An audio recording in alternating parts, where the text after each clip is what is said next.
with darkness and silence through the night. What a thrill.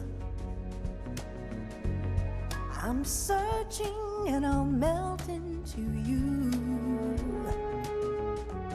What a fear in my heart, but you're so supreme. I give my life, not for honor, but for you. In my time, there'll be no one else. Crime, it's the way I fly to you. I'm still in a dream, snake eater. Someday you go through the rain, and someday you'll feed on a tree frog. This ordeal, the trial to survive, for the day we see new life. I give my life, not for honor, but for you. In my time, there'll be no one else. Crime, it's the way I fly to you. I'm still in a dream, snake eater.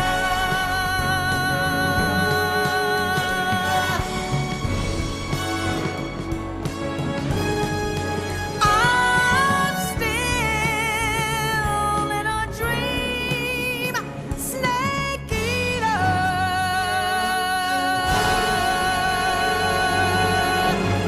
Snake eater.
After the end of World War II, the world was split into two, East and West. This marked the beginning of the era called the Cold War.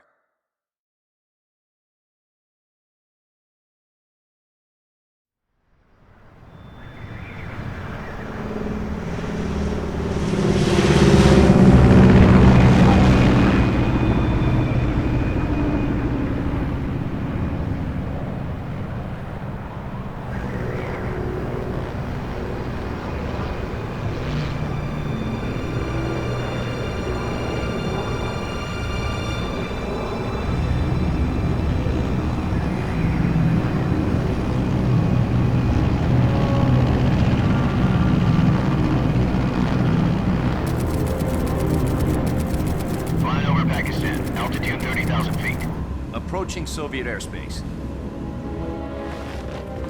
20 minutes to drop off. Commencing internal depressurization. Equipment check. Arm main parachute. All right. You ready to go? Drop zone still showing a high pressure mass. Cav okay. Good. We've got high visibility.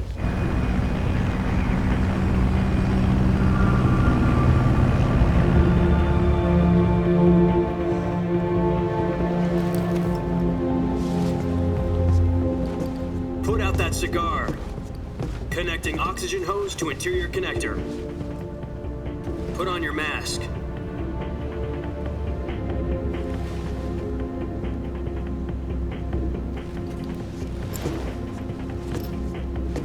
Does this panty waste know what he's doing? Approaching release point. 10 minutes to drop off. Hey, are you deaf?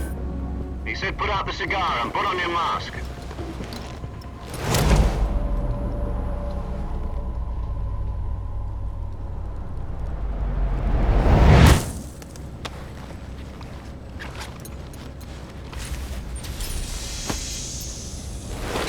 Depressurization complete. Checking oxygen supply. 6 minutes to drop off. Opening rear hatch.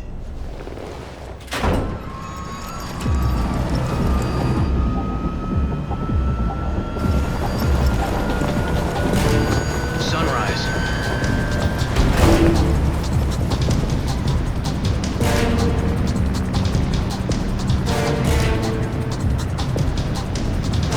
External temperature minus 46 degrees Celsius. 2 minutes to drop off. Stand up. You'll be falling at 130 miles per hour. Try not to get frostbite from the wind chill. 1 minute to drop off. Move to the rear.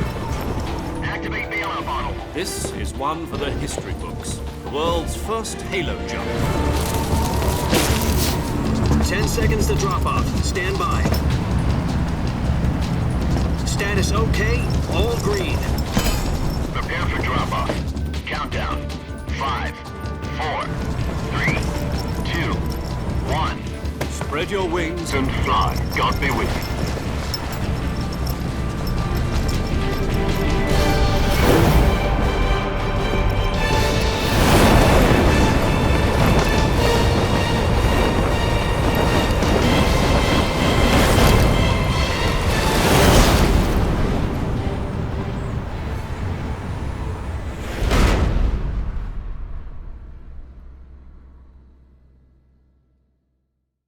Jack, I've got some important news. The head of the CIA has finally given us the green light for the virtuous mission. Virtual mission? No, the virtuous mission. The future of our Fox unit depends on it. If it succeeds, we'll be officially organized into a unit. Virtuous mission? Sounds like some kind of initiation ritual.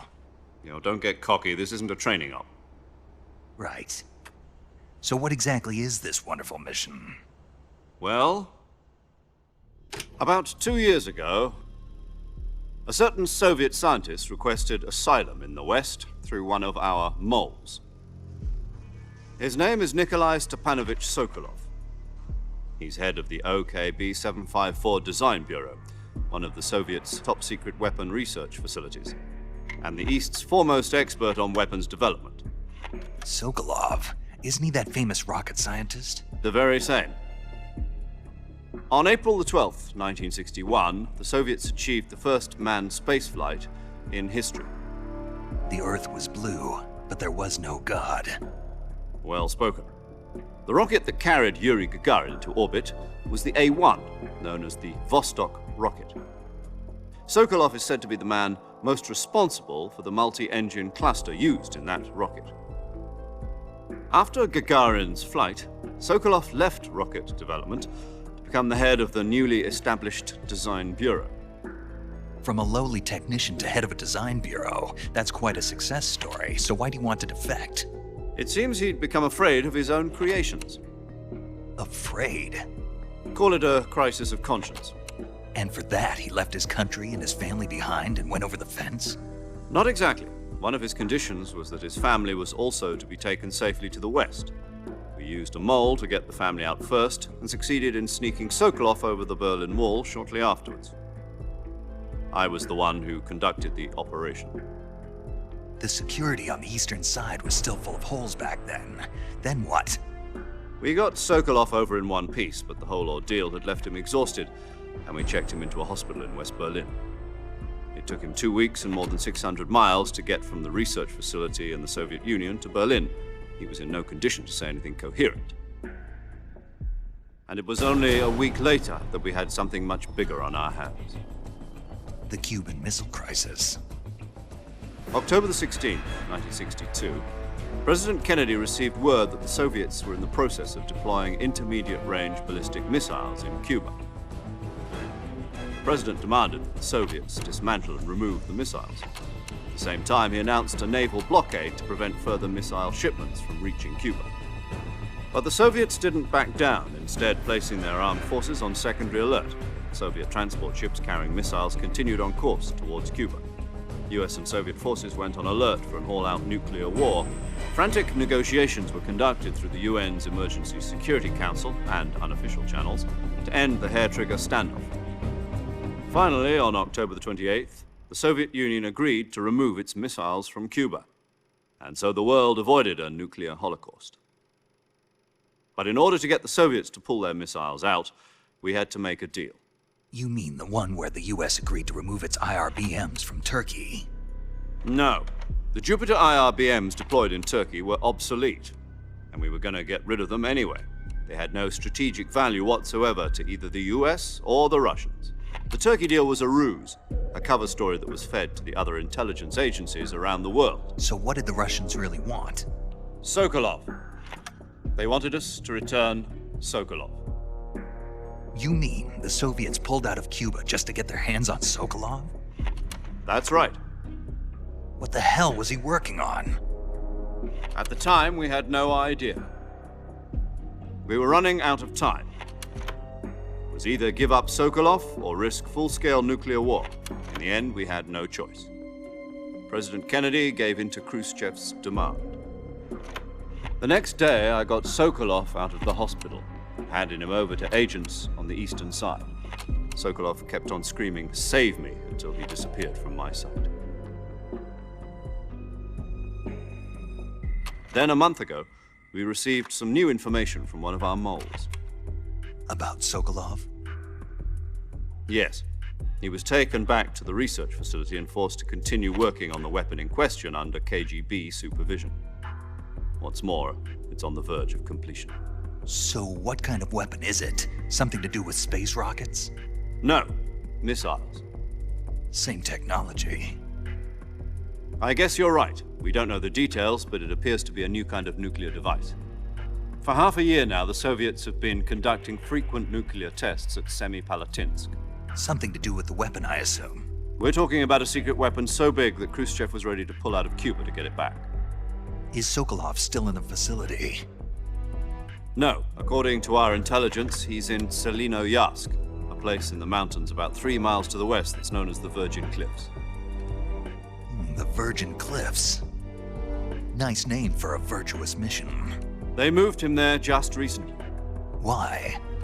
Apparently, they're conducting a field test of the weapon, but it's our best chance to get him back.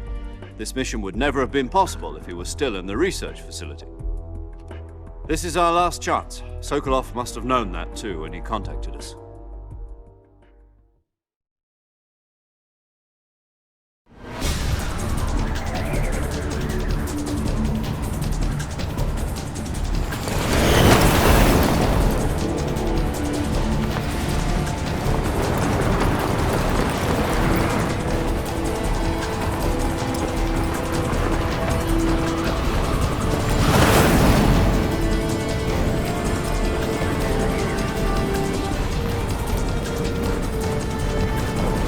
Listen up, Jack. Your mission is to infiltrate Selinoyarsk in the Soviet mountains, ensure the safety of Sokolov, and bring him back to the west.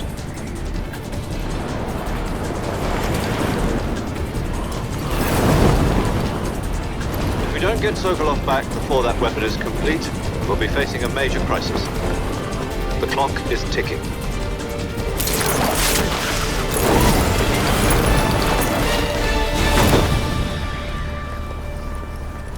Once we've confirmed the rescue of Sokolov, stand by at the recovery point. A recovery balloon will be dropped at that point. Helium will be pumped into the balloon to inflate it. The process takes about 20 minutes. Once it's complete, the gunship's arm will latch onto the balloon and pull it up. The Fulton surface-to-air recovery system. I'm familiar with the theory. Take it easy. It's been combat-proven. Do you think Sokolov is up to it? The shock will be less than during a parachute jump, and the arm can handle up to 500 pounds. So you're planning on going over the border in a single combat Talon? She's equipped with two 6-barrel 20mm Vulcan cannons, as well as two 40mm machine guns. Sounds like she could hold her own against a battalion of tanks. Even with the fuel in the reserve tank, we're facing a 4-hour time limit. If all goes well, it shouldn't take more than a few hours. Home in time for dinner. But if anything goes wrong, you'll be eating dinner, breakfast, and all the rest of your meals in the jungle.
Do you copy? You're already in enemy territory, and somebody might be listening in.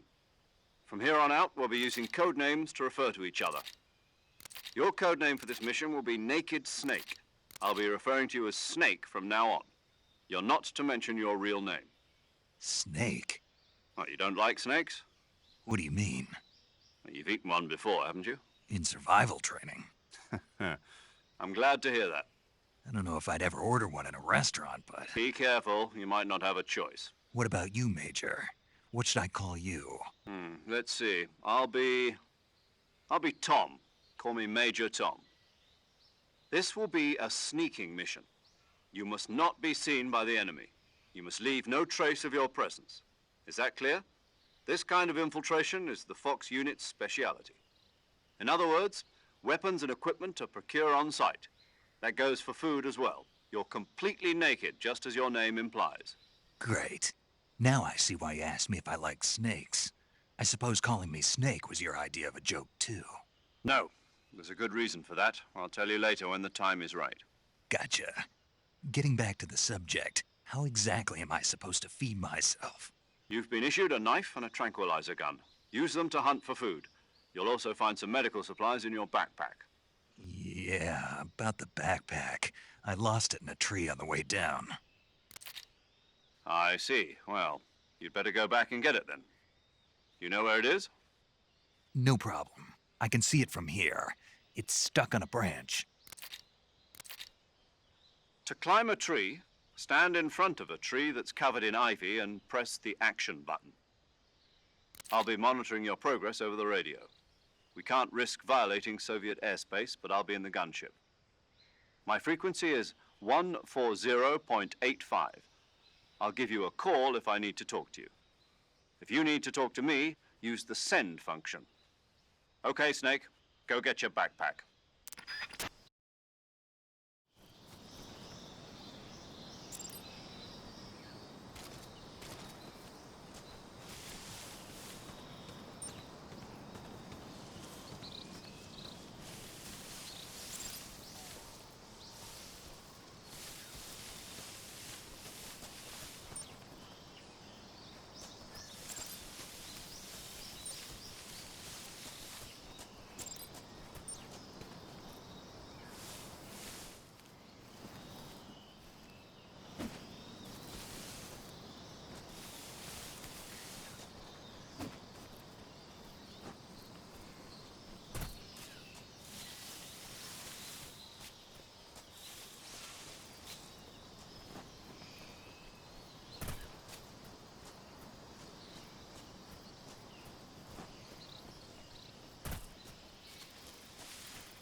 Tasty.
I see you've retrieved your backpack, Snake.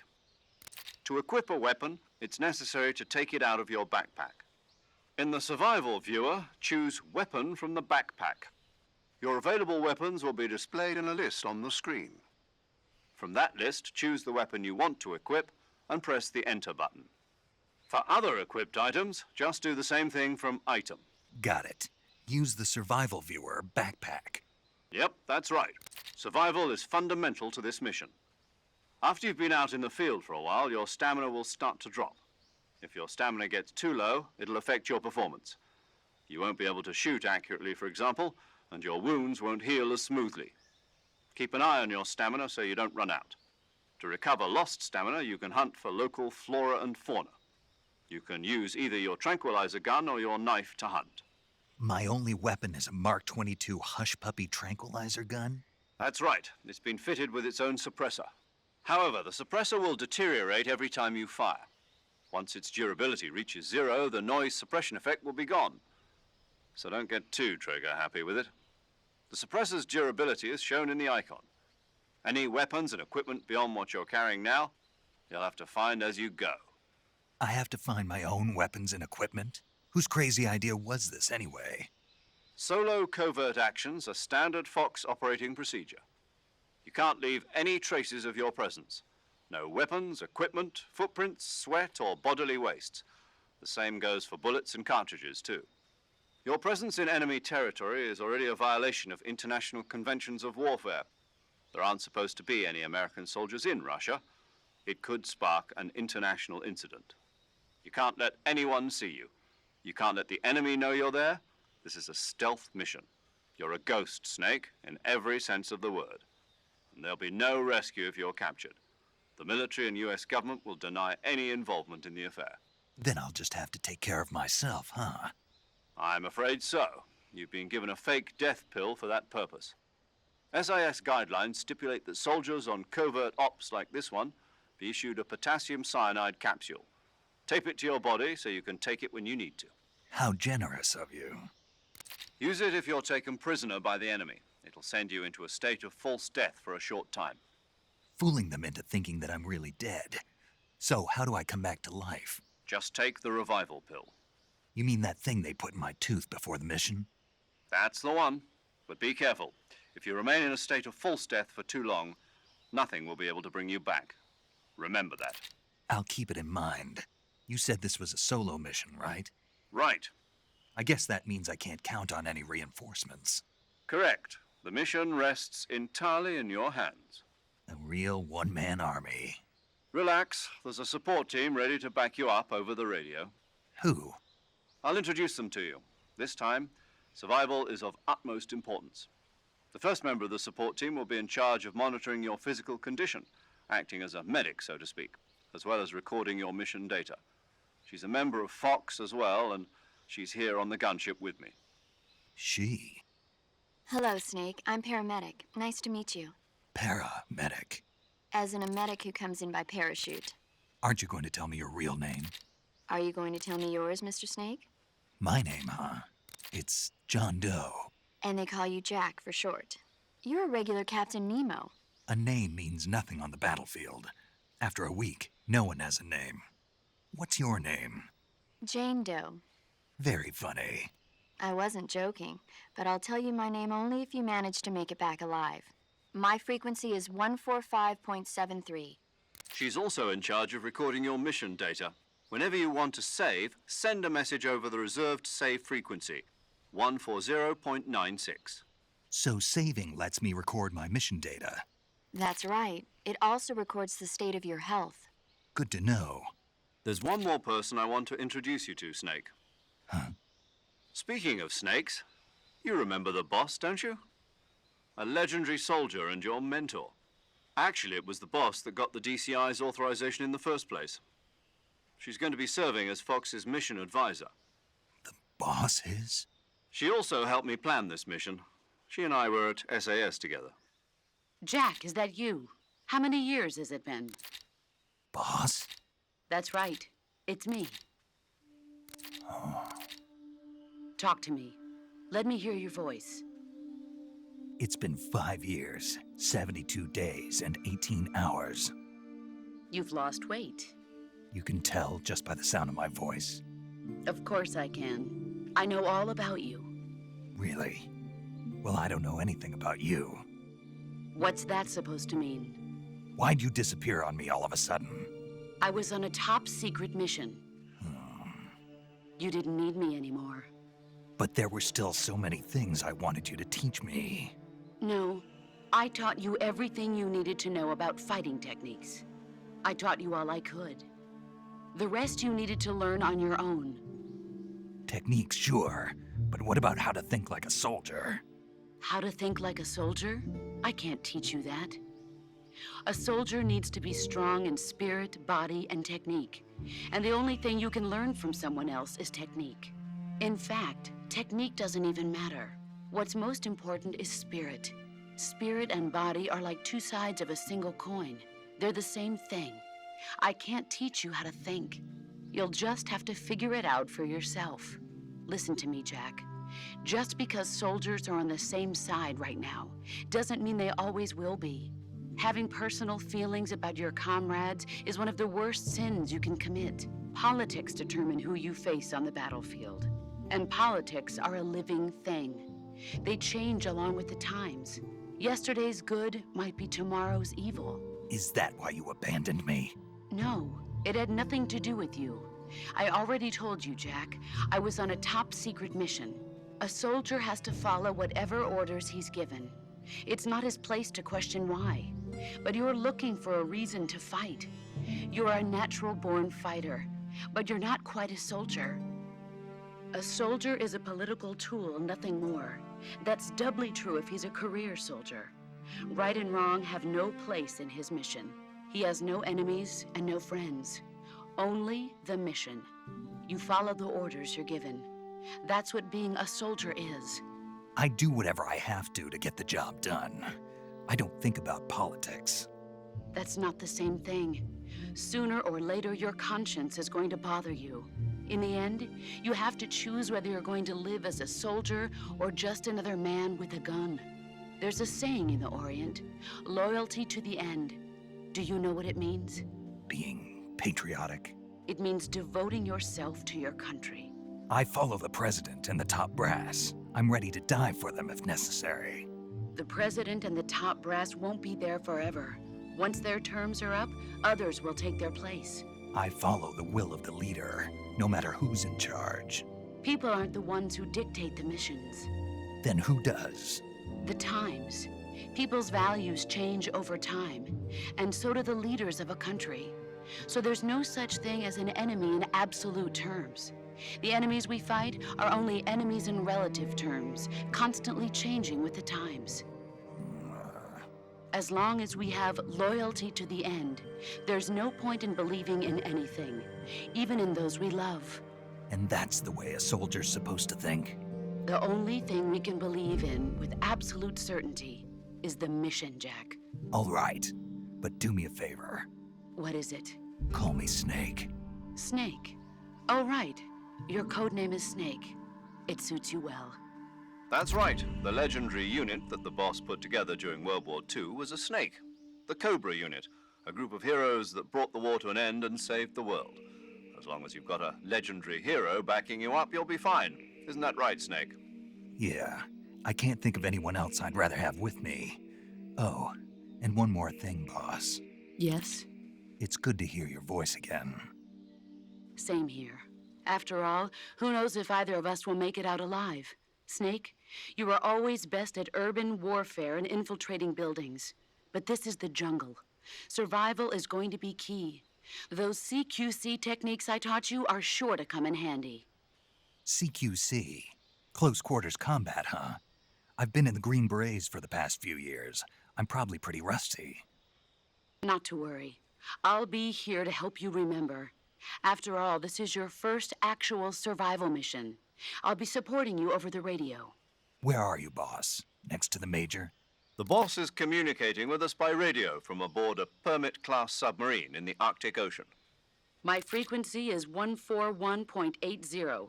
Call me if you need my advice on battle techniques. Gotcha. Your mission is to retrieve Dr. Sokolov.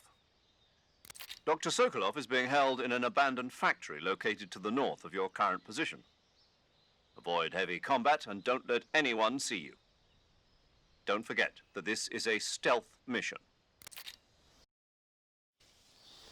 Snake, try to remember some of the basics of CQC.